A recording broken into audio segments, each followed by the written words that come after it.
Elder Seedseer, I thank you for granting me this audience. I am Forchenault, here in my capacity as representative of the Forum. It is I who should thank you, Master Forchenault, for journeying so far and so swiftly. Would that our first meeting could have been under happier circumstances.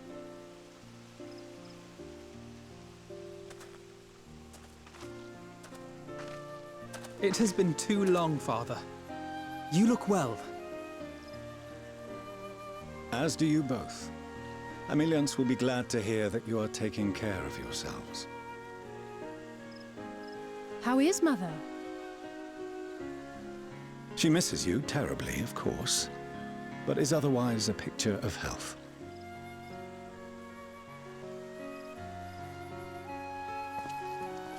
Circumstances apart, I'm grateful that our meeting has afforded me the chance to be reunited with my children at long last. And I believe I also owe you thanks for the hospitality you showed my father, Louisois, during his sojourn in Eorzea.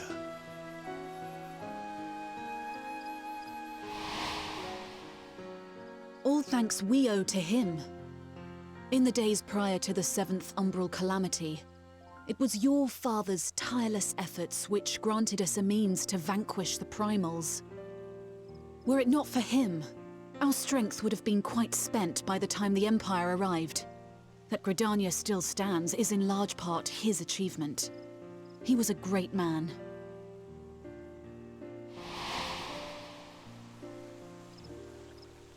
He would doubtless have been moved to hear you say so. I must confess, however, that I opposed his decision to intervene. And my position remains unchanged.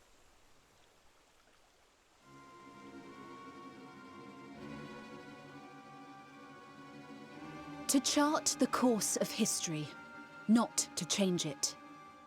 I am familiar with the Sharlayan stance. It is more than that. It is our way of life, who we are. But I came here not to deliver a lecture, but the Forum's answer to your request. Sharlayan will under no circumstances intervene in the conflict between Eorzea and the Garlean Empire.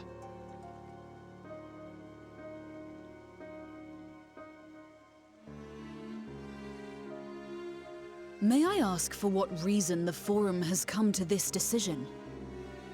The final days spell the end not only for Eorzea, but the entire world. The final days? Pray spare me your hyperbole. This conflict is no more than the latest in a series of petty squabbles between yourselves and Garlemald, one in which Sharlayan will take no part. If the final days were truly upon us, we would know. Father, you must ask the Forum to reconsider.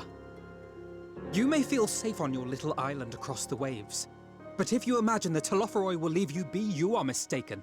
They mean to kill us all, themselves included. Alphinaud is right. We have seen what the enemy is capable of, the lengths to which they'll go. This is no time to turn a blind eye. If Eorzea falls, so too will Sharlayan.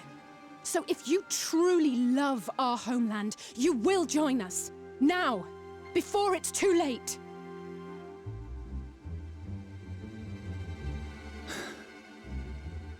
I thought you knew better than to raise your voice to your elders. It seems I was wrong. Wrong to ever let you leave, Sharlayan. I consoled myself that your time abroad would instill in you some hint of restraint, of discipline. But I see now that Eorzea has made fools of you both. Have you forgotten why it was that I so vehemently opposed your grandfather's departure? For all his wisdom, his only solution was to go to war. Death, devastation, ruin. Even those who claim victory are scarred for life. What prize could ever justify such sacrifice? It is the duty of the learned to avert such tragedy. By fanning the flames of war, you forsake all you once held dear.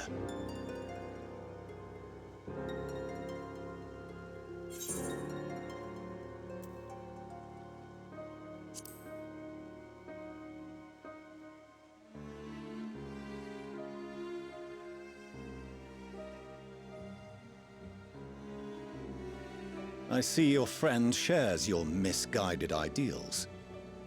But unlike him, you should know better. By espousing such barbaric notions, you subvert the teachings of Sharlayan and place all we have worked for in jeopardy. Forchenault, Alizé, as of this moment, you shall no longer bear the name of Leveilleur. What? Father. How you choose to live your lives is no longer my concern. If you wish to walk the path of ruin, I will not stand in your way.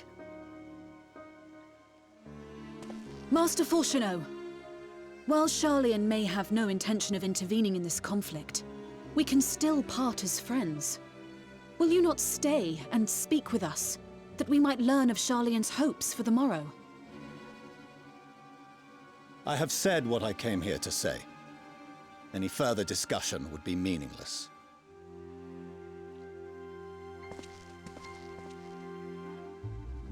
Father! Wait! Don't bother, Alizé! How can you stand there and watch him walk away?